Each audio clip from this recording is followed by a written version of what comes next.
Yes, sir, we are live now. Honorable dignitaries, esteemed faculty, and dear delegates, a very good evening to one and all. I, Dr. Rishikesh, feel privileged to welcome you all on the behalf of entire team at MQ Pharmaceuticals. We at MQ are proud to present Cardio Colloquium, our highly acknowledged scientific program dedicated to exploring the multifaceted landscape of cardiology. This program serves as a bridge between knowledge and practical application, aimed at equipping the tools needed to enhance the lives of those affected with the cardiac disease. I take this opportunity to extend a warm welcome to our respected moderator, Dr. M.K. Shah, sir. Sir is interventional cardiologist at Hinduja Hospital, Khar, Bridge Candy, RK Nidhi, and BACS hospitals. Sir is practicing in Ville Parle since 1993. Faculty at many national and international meetings, including Best Paper Award for presentation of balloon dilatation of coarctation of aorta at CSI 1991. He has many publications in national and international journals to his credit. He has also authored chapters in textbooks like CSI Cardiology Update 2022, Master Cases in Coronary Interventions 2021 and 2022. He is principal investigator in many clinical trials, and his main areas of interest are complex coronary, carotid, and aortic interventions. It is an honor for me to introduce our expert panelists for today.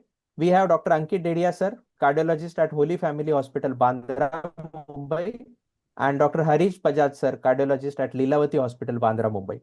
And finally, I would like to extend a special welcome to all the delegates who have joined today's program. It is an honor to have such an esteemed audience and renowned experts among us.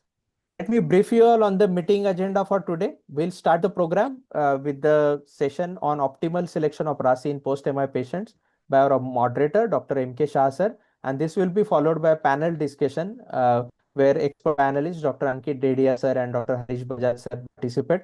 Dr. M.K. Shah, sir, will drive the discussion.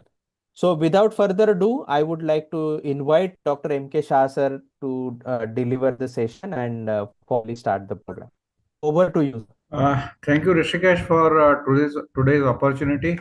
Time and again, it's due that we reconsider what we are thinking, what we are using in our clinical practice.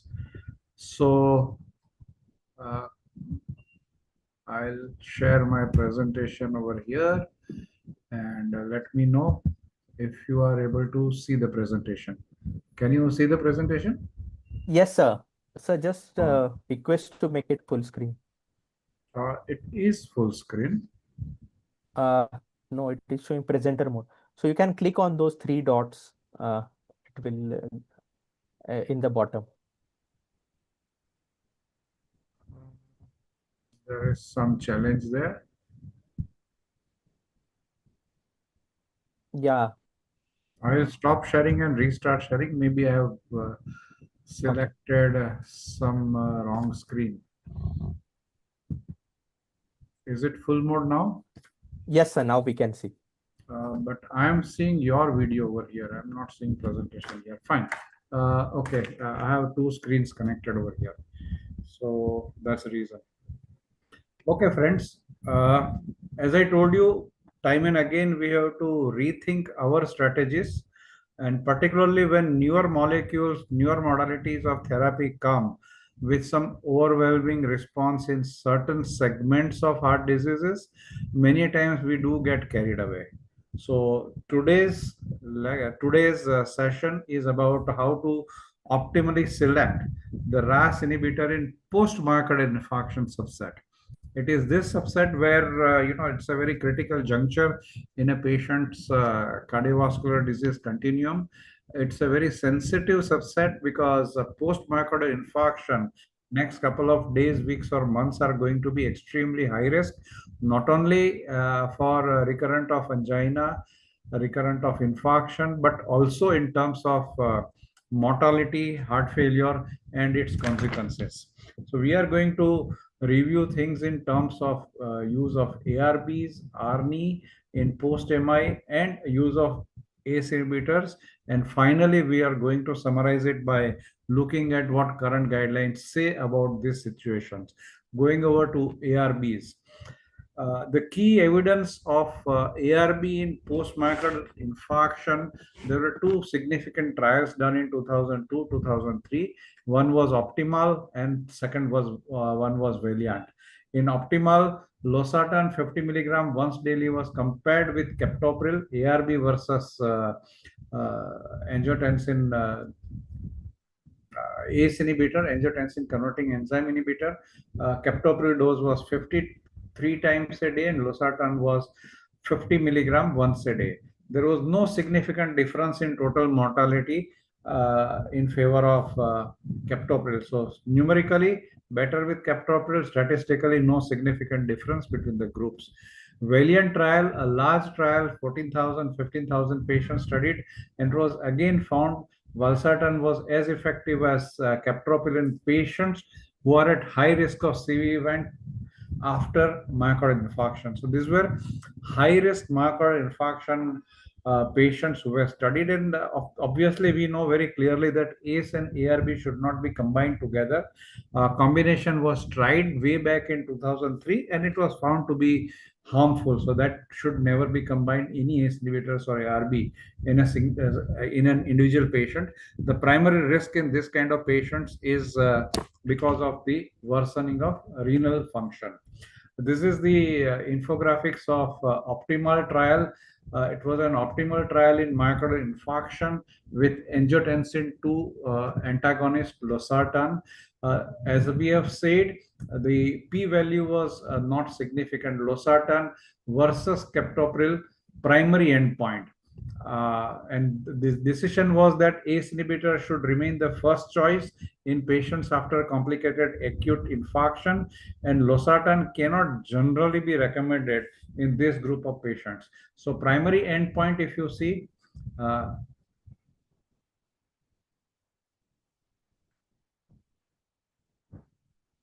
primary endpoint here, if you see, statistically it was not significant.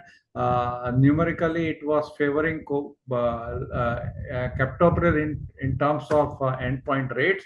Secondary endpoints, again, captopril was numerically better, not statistically, and tertiary endpoint, reinfarction, were significant between both the groups.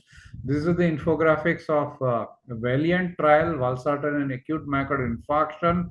And here again you can see versus valsartan, captopril numerically better, p-value is not significant, so statistical significance was not there. Mortality or the composite endpoint of cardiovascular death, MI, heart failure by treatment, there were no significant difference. And hence again it was shown that ARBs cannot really replace, there was no additional benefit of ARBs. Coming to ARMY, there is a lot of noise created because there are significant benefits of ARNI on top of ARB and ACE inhibitor therapy.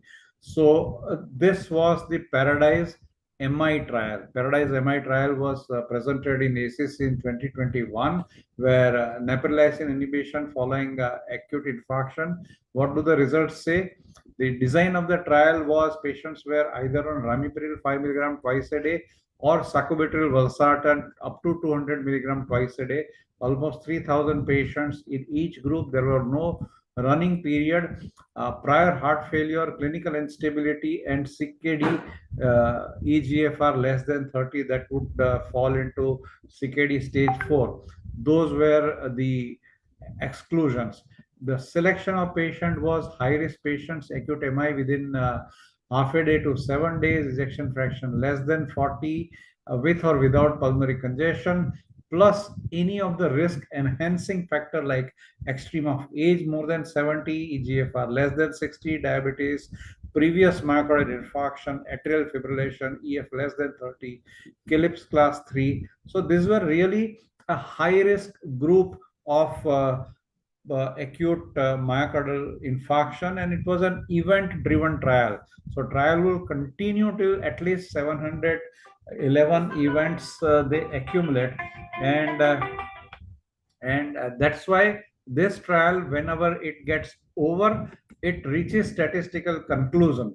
Whether beneficial, non-beneficial, it's a different matter. And it took them a mean of 23 months of follow-up, almost 2 years of follow-up, to get into the clinically meaningful number of endpoints where statistical significance can be drawn. And what were the results? The result shows clearly that CV death, first heart failure hospitalization, or outpatient heart failure treatment intensification was statistically no different in ramipril versus sacubitril valsartan. You can see the curves are slightly different, but there was no statistically significant difference. Both were similar. The adjudicated primary endpoint, this each and every event was adjudicated by adjudicating committee, and you can see over here even the components of the composite outcome, primary composite outcome, individual components like cardiovascular death, no difference, heart failure hospitalization, no difference, outpatient heart failure worsening requiring intensification of treatment, no difference. So after acute myocardial infarction, high risk patients, including patients with heart failure, are a different pathophysiology. It's a different animal which you are handling. And in this group of patients, sacubitril valsartan failed to show superiority over and above the classical, well-established, well-proven molecule such as ramipril. Then now, if you see, the difference came at a cost. Hypotension was much higher in patients with ARNI, 22% versus 28%, and incidence of cough, as expected, was lower with ramipril. But it has been said that the ramipril or ACE inhibitor induced cough, in fact, selects a group of patients who are likely to be more beneficial by that. So if the cough is not severe, disturbing, I don't consider that as a very serious kind of side effect. The rest of the adverse event like renal impairment, hyperkalemia, hepatic abnormality, they were all more or less similar between the two group of patients. So this trial told us that sacubitril valsartan did not result in a significantly lower rate of CV death, HF hospitalization, or outpatient heart failure worsening. Pre-specified observations of reduction in both investigator reports of primary composite as well as the total events, they support incremental, they do not support an incremental clinical benefit of sacubitril valsartan. The safety and tolerability of sacubitril valsartan in MI population was more or less comparable, except that the hypertension was much more common. So after this trial, what did the medical media say about that? That's very interesting. Paradise MI Medscape showed that sacubitril valsartan can't beat ramipril in patients with acute MI. ARNI doesn't surpass ACE inhibitor after acute MI. It did not outperform ACE inhibitor. So there was a big hype before this trial because in HFrEF patients, sacubitril valsartan was superior to ACE inhibitor and ARB. But here, the expectations were high that similar kind of 20-30% statistically significant reduction in heart failure hospitalization, heart failure events, even mortality would come out. And what finding we got was totally different. The old was really gold and new did not have any significant benefit. So that is something which we need to learn from the trials. ACE inhibitor post MI trials, let's see. We had SAVE trial, AIR trial, and TRACE trial. Wall motion score was assessed, and these were high risk, selective high risk long term, and there were broad short term trials like consensus GC3 as well as ISIS-4. The SAVE trial done way back in 1992, more than 3 decades back. It was on survival and ventricular enlargement study. It was a double-blind, placebo-controlled, multi-center trial. MI with LVF less than 40, between 3 to 16 days post-MI, they were randomized. And the MUGA study was done at baseline and at the end of 3 years. Captopril 3 times a day 50 versus placebo, and these were the follow-ups. The results were captopril group showed 19% reduction in mortality, 25% reduction in recurrent MI. That is the strength of benefit of ACE inhibitors, which was clearly shown in this trial.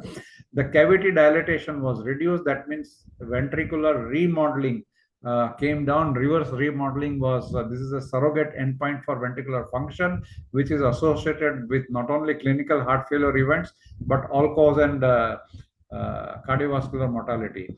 And this benefit occurred equally in patients who received LACEs plus beta blocker or who did not. So meaning thereby that even patients who were optimally managed with thrombolysis as well as beta blocker, on top of those very effective life-saving therapies, on top of those therapies, the benefits were shown. So that is something which is, really significant. The TRACE trial, Tandolapril, another ACE inhibitor and cardiac evaluation study. It was again a randomized double-blind placebo-controlled trial, AMI with wall motion index less than 1.2, randomized between 3 to 7 days, early after myocardial infarction, practically in hospital, and again follow-up for 2 to 4 years. The results was 25% reduction in mortality, 50% reduction in recurrent infarction, and 20% reduction in sudden cardiac death. A huge benefit of ACE inhibitor versus placebo. What did the other evidence-based trial showed? ICIS 4 trial, 58,000 patients, huge trial. GC3, again 19,000 patients. CCS1, 15,000 patients. What were the key findings? Captopril was effective in reducing 5-week mortality. Early benefits were there. The survival advantage appeared to be maintained in the long term. So early benefit, very early, meaning thereby if at all you want to start, you start earlier the better, because you can catch those people who are going to fall off the net within first few weeks. GC trial studied lisinopril, started within 24 hours after MI. It was effective in reducing mortality as well as reduction in ventricular function. CCS1 trial, anterior infarction, captopril treated group was found to have a lower mortality, 8.6 versus 10.1, almost 20% mortality reduction. All the findings were statistically significant. AIR study, it's an acute infarction ramipril efficacy study. Again, randomized double-blind placebo-controlled trial in acute MI, started within 3 to 10 days. Ramipril maximum dose was 5.5 milligram twice a day as tolerated. Within 15 months, it showed 27% reduction in total mortality, 19% reduction in the rate of myocardial infarction as well as stroke. Very significant benefit. AIR extension study was done. 603 patients who participated in AIR, they were followed up further after the conclusion of trial, and it showed that over the years the benefit continued and they continued to expand. After the trial was over and with the positive trial, now everybody must have received ramipril, because those who were on placebo, now after the trial is over and the data is unblinded, almost every patient, their clinicians must have put them on ramipril. And despite everybody getting ramipril, those who received ramipril versus placebo, the graph continued to separate out. The benefit continued, and relative risk reduction now was 36%. That gives rise to a huge benefit, that you treat 9 patients with ramipril for a year, and that will reduction in 1 additional survivor. 1 death will be prevented over 5 years. So that's a huge kind of quantitative benefit in terms of mortality reduction. This was the trial of ramipril, long-term survival benefit in acute MI patient complicated by heart failure. AIR survival, AIR study 2021, to assess the long-term 29.6 year after randomization magnitude of impact on length of survival observed after treatment with ramipril. So patients who were initially randomized to ramipril, what is the benefit? So almost 30 years of follow-up. This is again a huge extension, 0 to 29.6 years after this. The primary outcome was life expectancy and all-cause mortality. And here it was found that median survival was much higher, 8.3 versus 9.6 in ramipril group. So median survival was increased.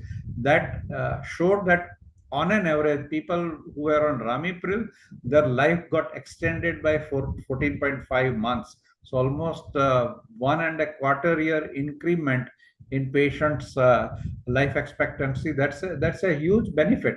Of course, the benefit is seen early, and by the time if somebody had an infarction at the age of 60, by the age of 90, obviously you expect the demise to occur because of variety of reasons. But in between, large number of lives were saved and average survival increased by 14.5 months. And it improved across all the comorbidity groups, whether patient had diabetes or CKD or COPD or asthma. No matter what, life expectancy was better, meaning thereby all the benefits seen were because of ACE inhibitor secondary to ramipril. And life expectancy difference, uh, again you can see whether you had diabetes or previous MI or hospital history of heart failure, hypertension, angina, age less than 65 or more than 65, across all subgroup, across all commodities, life expectancy was increased. So it was concluded that substantial survival gain with ramipril treatment for 14 years beyond the blinded treatment allocation showed this benefit. And believe me, these patients, majority of them, even on placebo, must have been shifted to ramipril. And despite that, the initial difference continued to benefit them. And overall, for every day patient received ramipril on an average, his life was extended by further 1 day, and relative risk of survival for patients with diabetes was increased by 54%. So in diabetic patients, the relative difference was bigger. And the benefits were seen in diabetes, previous MI, previous heart failure, hypertension, angina, each of them they benefit. 1 year treatment of ramipril when started early post MI in patients with heart failure results in survival benefit which is sustained over 3 decades. And the additional life extension is almost 1.25 years, 14.5 months to be more precise. So that is something which is which is a very humbling benefit, and we should never ever let any patient uh, uh, get denied this benefit just because we are not fully convinced about this. This is the what do the current guidelines tell us? Current guidelines are very clear about these things. Post MI, this is the state of art review post market infarction published in 2018. Index MI, immediate priority is reperfusion for ST elevation, early revascularization for cardiogenic shock, early initiation of ACE inhibitor within first 24 hours. So first day itself, unless the patient has a severe renal impairment or something like that, or the patient is in cardiogenic shock and blood pressures are 70s and 80s, if anybody who has a blood pressure of 90 and above, you are supposed to start ACE inhibitor, initially maybe a small dose. By 24 hours, up to 24 hours, avoid beta blockers. This is something contrary to what we used to believe 20 years back, but the recent data shows that beta blocker can wait for 24 hours. Early introduction of aldosterone antagonist, spironolactone, epinephrine, or finerenone should be given within 7 days. Re-evaluate eligibility for beta blocker therapy throughout hospitalization. If they are not eligible, you might take them off. Those who are eligible should be given. After discharge, it is critical to titrate dosages of medication, including ACE inhibitors, beta blockers, and even MRA. If you have given in suboptimal dosages, it is time that you optimize those dosages, just like in patients with heart failure. And just like in patients with heart failure, first few weeks or months, say up to 3 months, these patients are at extreme risk for recurrent events, and hence it is very important that you maintain this timeline to implement the guideline directed medical therapy. Early initiation is extremely important. The JACC, Journal of American College of Cardiology, acknowledges the AIR study, the first Ramipuru study of 1993, and it shows the very clearly that ACE should be administered within first 24 hours for heart failure patients with ES less than 40%, heart failure patients with EF less than 40%, and significant survival benefit was conferred by treating them early with ACE inhibitor. The key trials were SAVE, AIR, and TRACE trials, which are being conferred upon. This is 2018 publication. So even in 18, they say that post-infarct patients, ACE inhibitor is the way to go. The 2020 ESC guidelines for management of ACS in patients presenting without persistent ST segment elevation. Those who don't have ST elevation, again, ACE inhibitor or ARBs as per this is class 1 level of evidence A. Class 1A indication is a very strong indication. So is beta blocker, so are MRA. So acute MI, whether ST elevation or non-ST elevation, all three molecules must be given as early as possible. And the recommendation of 2025 ACC/AHA guidelines released just a couple of months back in February 2025. These are the recommendation, class 1A recommendation for high-risk patients with acute coronary syndrome, LVEF less than 40%, hypertension, diabetes, or elevation MI with anterior infarction. Anterior infarction is always worse than other infarction. And oral angiotensin converting enzyme inhibitor or an ARB is indicated to reduce all-cause death and major adverse cardiac events. So this is something which needs to be kept in mind. These are strong recommendations right up to the latest guidelines 2025 from major organizations. So friends, I hope I have made things reasonably clear and convinced you about the data about ACE inhibitors in post-acute myocardial infarction. Now let's go to the panel discussion. I have two very distinguished faculty with us, Dr. Ankit Dedia and Dr. Harish Bajaj. Let's hear their perspective on various aspects of this particular issue. So, Dr. Ankit, in the post-MI patients, post-revascularization, at what blood pressure do you initiate ACE inhibitor therapy? Let's take one by one. What level of blood pressure you initiate ACE inhibitor therapy? How do you titrate? How do you start? How do you titrate up? And your views on that. So, thank you, sir, for a wonderful presentation with so much of data. As you rightly said, that ACE inhibitor still holds a very big role to play in many of these aspects where you see that ARNI cannot be given, or where the heart failure is not, your ejection fraction is preserved, but you want to save the LV for remodeling.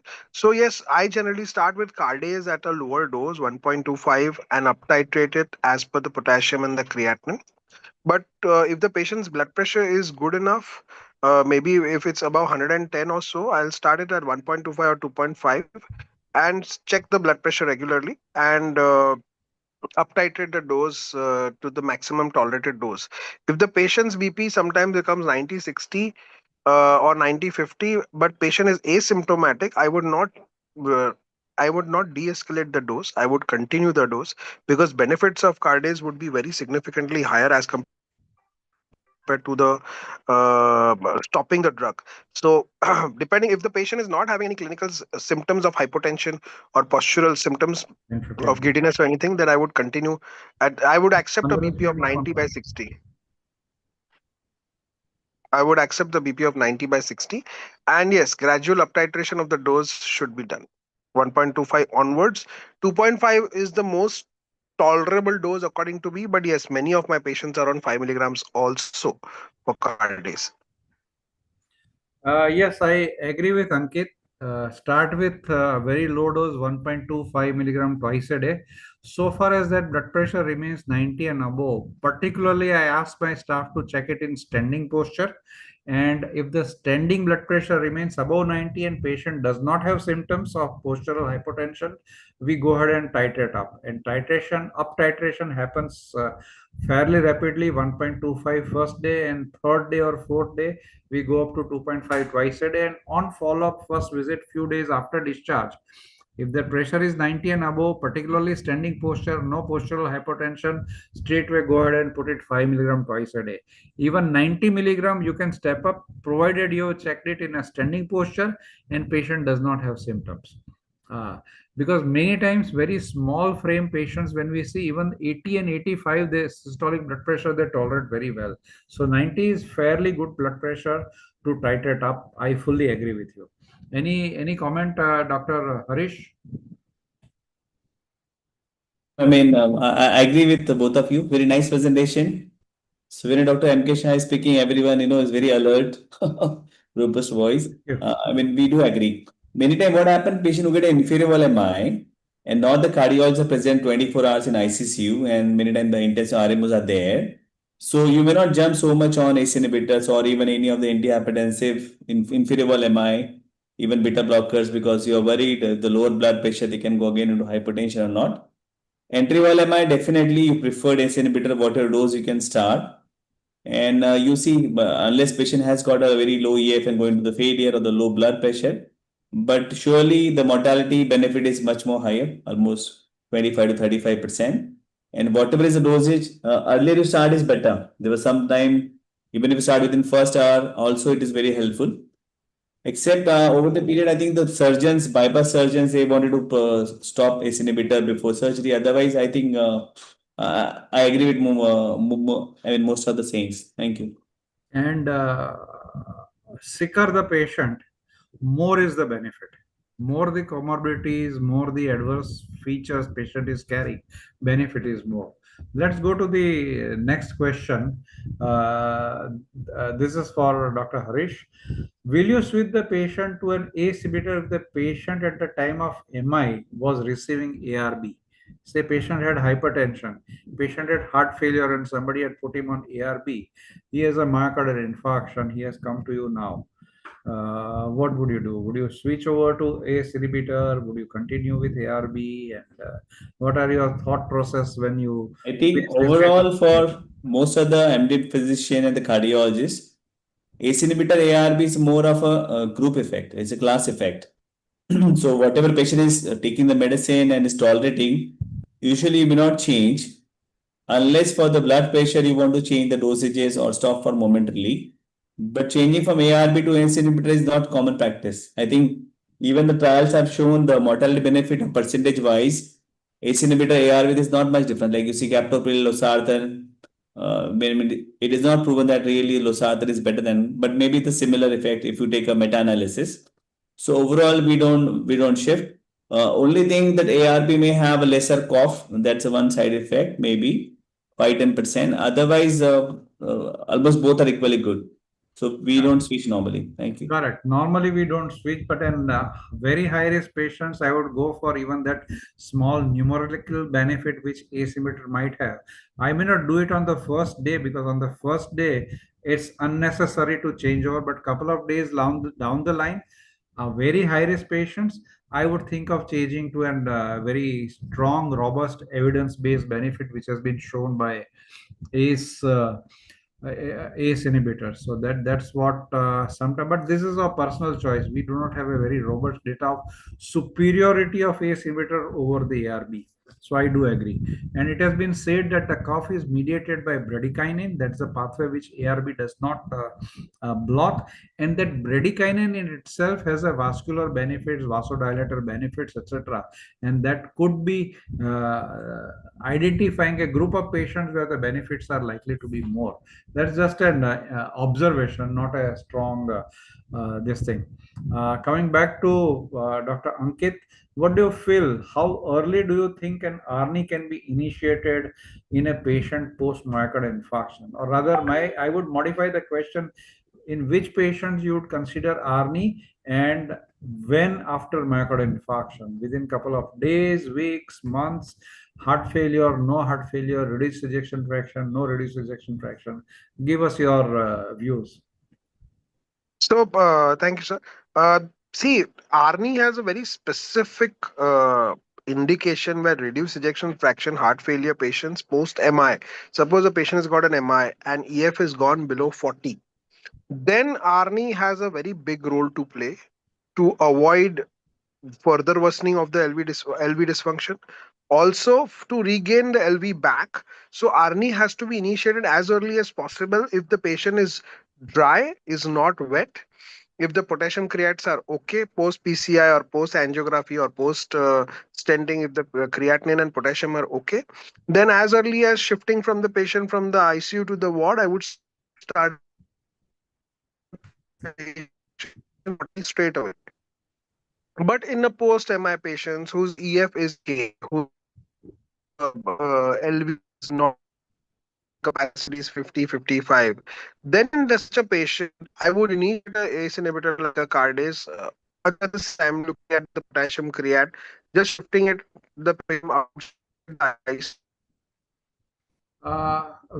It is worth noting what were the inclusion criteria of Paradise MI trial. Paradise MI trial, practically everybody had an ejection fraction of less than 40%. And here it did not show Okay. any superiority over ACE inhibitor. So what I would say, post MI low ejection fraction is a different animal than a regular.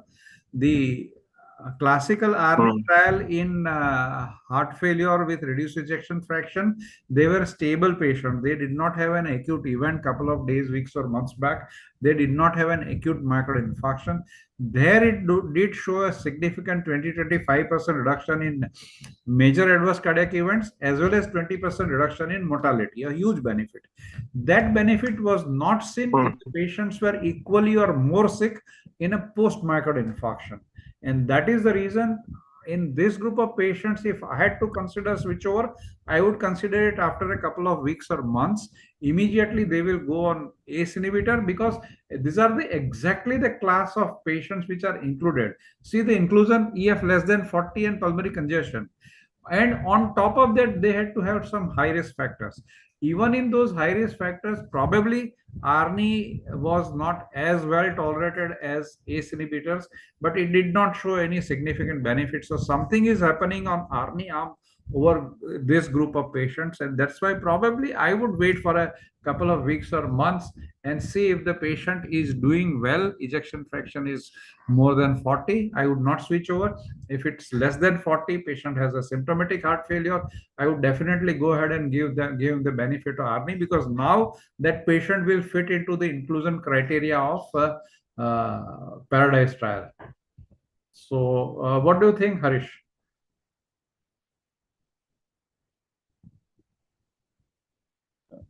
Regarding the army, you're saying, right? Yeah, I ARNI. don't see any time that Post MI ARNI. correct.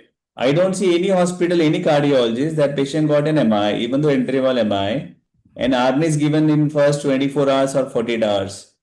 Sometime initially when the ARNI hype was there, few patients received an ARNI within 48 hours for acute MI, and some of the patients went into severe hypertension or renal failure or hyperkalemia. So I think ARNI is not, even though they're saying that you start in before discharge, but it is not that common, even though there may be suggestions. So I feel still this practice of giving ACE inhibitor initially, whatever ARB ACE inhibitor, and then you follow up. And once the patient stabilizes, and then you start RNA. I think that is quite common to practice. Agreed. But not in first 48 hours or first within a week. I'm not sure. But in a purely heart failure patient who does not have acute MI, first 24-48 hours are good enough if the patient is not on ionotropes or patient is not hypotensive. Yeah, so, but what is happening? Suppose a patient comes after 6 weeks, of an MI, and he After still has 6 EF weeks of MI, it's no longer an acute MI.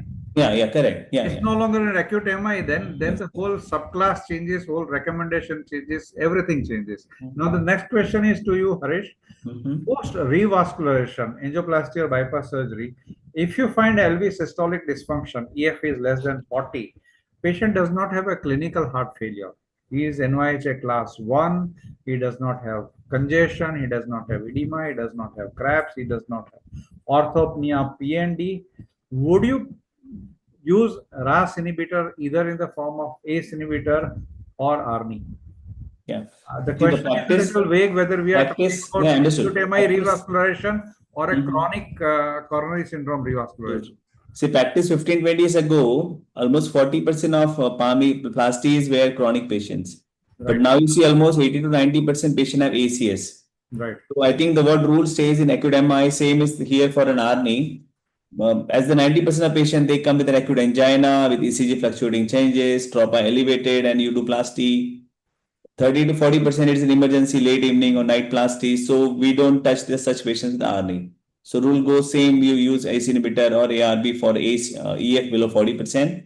And once patient stabilizes, I mean, acute becomes subacute in weeks time, then you go with an ARNI. So I think predominantly ACE inhibitor over ARNI. Yes. Correct. Because we don't want any hypotension immediately post revascularization area. Maybe wait for a week or two. Initially start with ACE inhibitor, wait for a week or two or maybe couple of weeks. And then if he is still falling into HFrEF category, even if asymptomatic, the patients who have a low ejection fraction, heart failure begets heart failure, and they will continue to have cardiac remodeling, which is harmful. Ventricle will continue to dilate, and few years down the line, you will find that the patient is in a very bad heart failure, and then he falls into the category of patients who do not respond well to your foundational flow therapy. So to me, any ejection fraction less than 40%, symptomatic or not, is a case for RAS inhibitor. Now, the question goes to all of us. In the post-MI patient, after revascularization, when do you like to start beta blocker? Patient had an acute MI and PAMI or rescueplasty has been done, or elective plasty post thrombolysis or a late presentation has been done. When do you start beta blocker? Which beta blocker do you prefer, and what dose? How do you initiate? How do you titrate?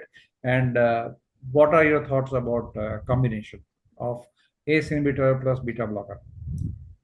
See, almost 30% of plasties,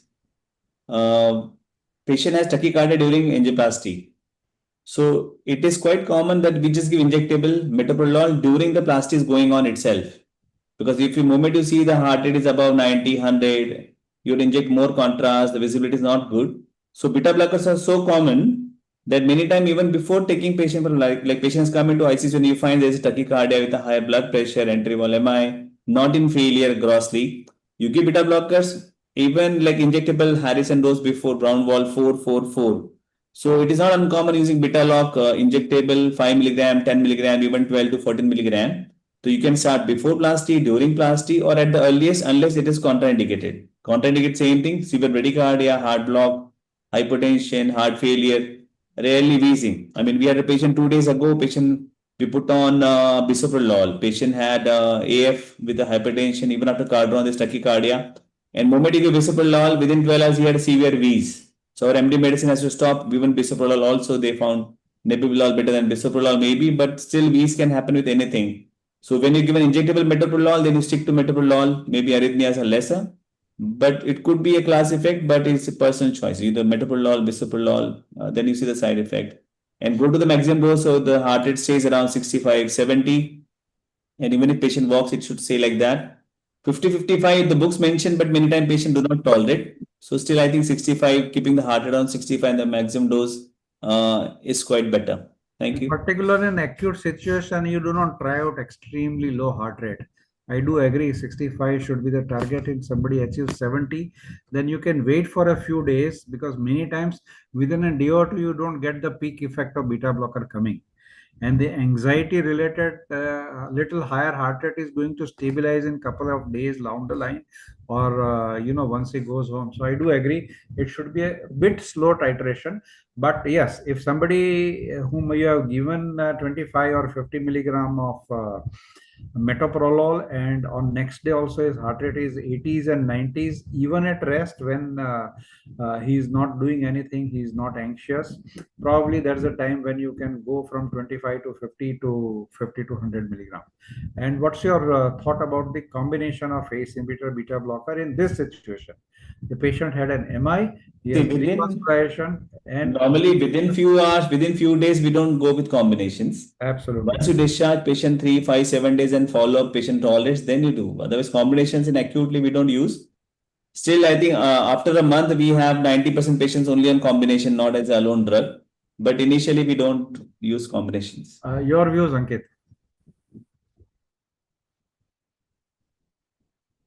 Your views, Ankit. Uh, I think Ankit seems to have some issues with his net. It's got disconnected. But yes, in an acute situation, in up titration phase, you do not know which one you are going to titrate, which up titration patient is going to tolerate. So in up titration phase, it is better to go slowly and individually. After a couple of weeks down the line, patient is on a fixed and stable dose of each molecule. That is the time when you switch over to the combination therapy.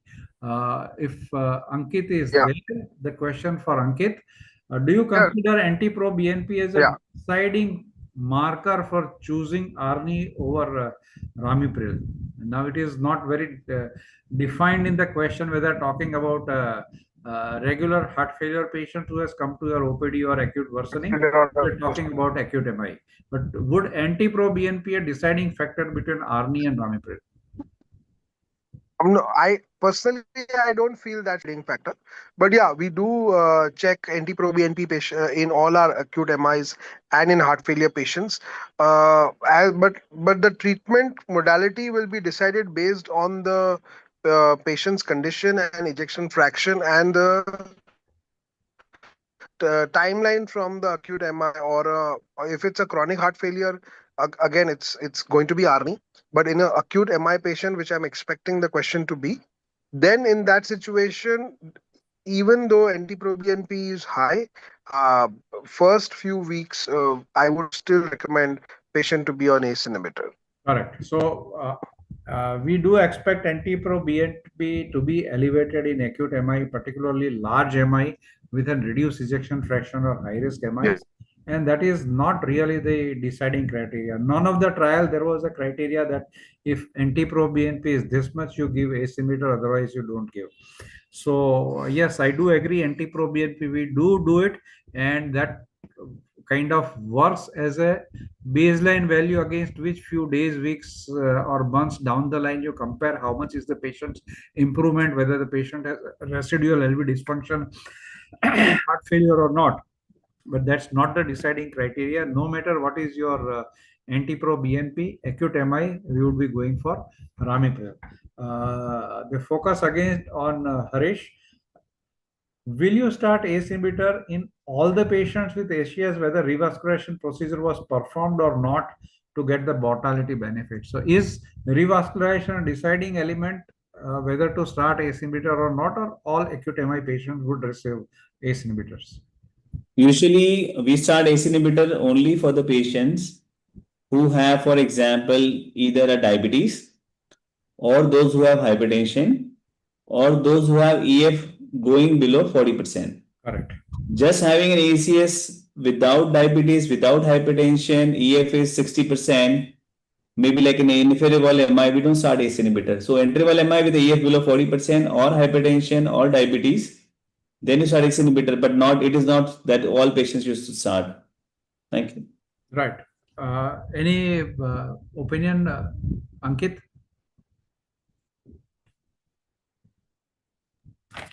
Now, regarding the tolerability of ARNI versus Ramipril full dose. Full dose of Ramipril is 5 milligram twice a day. ARNI is 200 milligram twice a day. So what is your opinion? Which molecule is a little more tolerated or more frequently you can give it in the post-MI patients? Ramipril 5 twice a day or ARNI 200 twice a day? Maybe Ankit can take So up. I think, see, post MI patients, Ramipril 5 mg BID is uh, more because 200 BID for ARNI, it takes much longer duration and not many patients in India, at least my patients, not many of them tolerate 200 BID. So, but definitely 5 mg BID, it's very much tolerable. Patients are not having any major side effects or hypotensive episodes with 5 mg BID. Multiple patients are there on 5 mg BID. So this between the two, yes, Ramipril 5 mg BID is more tolerable. If you have to compare, if you are ruling out chronic heart failure, then yes, Ramipril 5 mg BID is more tolerable as compared to Arni 200 BID. And I feel this is the primary reason why Arni failed to show benefit over Ramipril in acute MI. Large Yeah. number of hypertension in patients who were just recently revascularized, or it did something to the microvasculature which is defective in an acute coronary syndrome, or this kind of hypotension in people who are not completely revascularized. Every patient does not get a complete revascularization. There are few blocks here and there which we are obliged to leave behind, and that's the reason. And Arni 200 twice a day to develop takes at least 1 month time, sometimes few more months, while Ramipril 5 milligram twice a day to reach does not take more than a week or 10 days. First day it is 1.25 twice a day, second to seventh day, depending upon the blood pressure, it goes to 2.5 twice a day, gets discharged. Next visit when he comes, his BP is 9500 systolic. You go ahead with 5 milligram twice a day. So I think with Ramipril 5 milligram twice a day, I would be able to reach in 50, 60, 70% of my patients. While Arni 200 milligram twice a day, you will be able to reach hardly in 10, 20, maybe 25% of patients. So larger percentage of patients will achieve full dose of Ramipril in my clinical practice. Uh, Now, I think 1 hour is about to be over. And thank you very much for a very lively discussion. I thank and congratulate both my colleagues, Harish as well as Ankit. And I would hand There over are the few control back to questions in Rishikesh. the chat box. There are 2 or 3 questions in from the audience link, which are put in the chat box. So if you can click on the chat box icon in the bottom. I did click, but I think chat box from the audience may be with you. We don't have any questions over here. In this faculty link, we have pasted, sir. I'm linked into only one link, that is faculty link. If you can read the questions, we'll discuss it. Okay, I okay, can't sir. see I'll any read. questions here. Okay. So first question is, sir, which RASI is RAS inhibitor is superior in high risk populations like hypertension plus type 2 diabetes? Will you prefer ARB or ACE inhibitor? Yes, Ankit or Harish Bajaj, this is a difficult ball, and if you can handle it, better.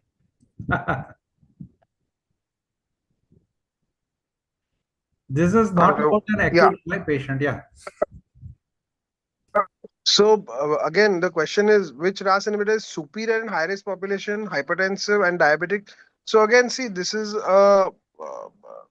be the question is very broad spectrum. The ejection fraction, the MI status, nothing is mentioned, but it's just for hypertension and diabetic patients. So both there it is a non-inferior. If you see both the drugs are more.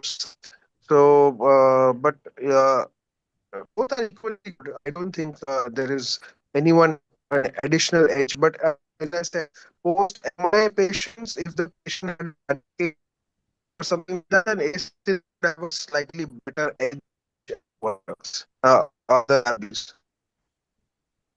Yeah, your Ankit's voice was cracking, so I could not get everything. But yes, I do agree. In diabetic hypertensives, you can use ACE inhibitors or ARB interchangeably if it is not an acute MI. If it is an acute MI, yes, we would be using selectively ACE inhibitors. For hypertension, if the patient has a renal involvement, if the patient has proteinuria or CKD, early CKD, then probably ARBs would be shared better. Beyond that, a regular hypertensive diabetic, I think ACE inhibitor, ARBs are interchangeable. ACE inhibitor is my first choice. Only if somebody does not tolerate, intolerable cough is there, then probably I would switch to ARBs. Now I can see all those questions, Rishikesh. The second question Yes, is sir. how to achieve higher dosages of Arni. He feels that Dr. Surendra Bhardwaj's question. He feels that maximum he can achieve is 50 milligram twice a day. What strategy we can use to increase the dosages? Harish, would you like to comment? See, normally in the army, when you start with the 50 milligram, and once you see the patient is dry, for example, his fluid intake is reduced, salt intake is reduced, you will see the BP is coming up, then you reduce the diuretics. So to reduce I mean, same Lasix or Ditor, they are not required. So moment you reduce the diuretics, the dose can increase. Sometimes you feel, I mean, you have to just see the SL inhibitors and the beta blockers, those, but everything should be there amongst the four pillars. And I think this is the best way. Reduce the diuretics, and as the time passes, you can go. I think 50 milligram BD is achieved required in 30 to 40% of the patient. I think another 30-40 can go to 100 BD. 200 BD, I think, is less than 20% of the patients. Thank you. Yes, what I do in my practice to step up to 200 milligram, almost 35-40% of my heart failure patients are on 200 milligram twice a day. I encourage the patients to take off nitrates, take off diuretics. If they are on other antihypertensive drugs, I would like to take off. Diuretics are first to go away, and within a day or two, the patient will tolerate a little higher dose. If not, from 50 to 100 twice a day. Sometimes what I do is give them 50 in the morning, 100 in the evening, so that during night anyway they do not need very high pressures. They would tolerate. After a couple of days, heart failure will improve, and then they will be able to tolerate 100 milligram twice a day. Same strategy can be used when you are titrating up with a ramipril from 1.25, 2.5, and 5 when you are stepping up finding this problem. One thing is important to understand that 90 systolic pressure is not hypertension. Only seeing 90 systolic pressure in your clinic should not deter you from stepping up the therapy. Symptomatic hypotension is the only reason why you do not step up. If the patient's blood pressure is 90 and above, and he does not have any postural hypotensive symptoms, maybe you can check his blood pressure is standing position. If it is not dropping, then even at 90, be bold, go ahead and step up. If you are not very bold, maybe you can use halfway, 50 morning, 100 evening, call him back again after a week's time, 100 morning, 100 evening, call him back again after a week's time, BP is 90 and above, no postural hypertension, 100 morning, 200 evening, and then after a couple of weeks, maybe 200 morning evening. That's the practical which I use, and I have one of the highest conversion to 200 milligram twice a day for Arni, as well as 5 milligram twice a day for Ramipril. There is last question, sir. On target trial showed a similar efficacy of ARB to ACE inhibitor, but there was increased incidence of MI. And in Transcend trial, telmisartan was not superior to placebo. So what is your opinion on this? Well, this trials practically reconfirms what we have seen in acute MI trial also. There was no significant superiority or inferiority, only numerical advantage was there with the ACE inhibitor. So I think you are never wrong whether you use ACE inhibitor or ARB in this kind of chronic situations. On target myocardial infarction signal was there, but it was a very small signal, and it has been disproven that it was related to any specific effect of olmesartan, telmisartan, etc. With olmesartan, one of the rare side effect, GI side effect of chronic sprue-like syndrome should be kept in mind. If your patient starts losing weight on olmesartan consistently, strongly, without making any efforts, stop olmesartan, and within a few weeks time he will improve. That's the only clinical point which would like to bring to your attention. Unexplained weight loss in a patient who is on olmesartan, which is a side effect specific to olmesartan, and you should immediately think of it. Either refer to a gastroenterologist, get an endoscopy done, or if the patient is not affording, just go ahead and stop olmesartan. Within a month's time he will start regaining his weight. Okay. Thank you, sir. All right. So before we conclude, I would like to express my sincere gratitude to our esteemed moderator, Dr. M.K. Shah, sir, for delivering the excellent session and driving the interesting panel discussion. I would also like to thank our expert panelists, Dr. Ankit Dedhia, sir, and Dr. Harish Bajaj, sir, for sharing their knowledge and expertise with us today. I would also like to thank our esteemed audience for their time, continued love, and support for the Cardio Colloquium program. On behalf of MCure, I extend my heartfelt thanks to everyone from sales, marketing, and medical team at MCure who have contributed to this program success. Thank you all once again for attending and encouraging us. Good night and good time ahead. Thank you. Thank you, everyone. Bye bye. Thank you, Thank you, everyone. sir. Thank you. Bye. Thank you, sir. Good night. Bye, everyone. Bye.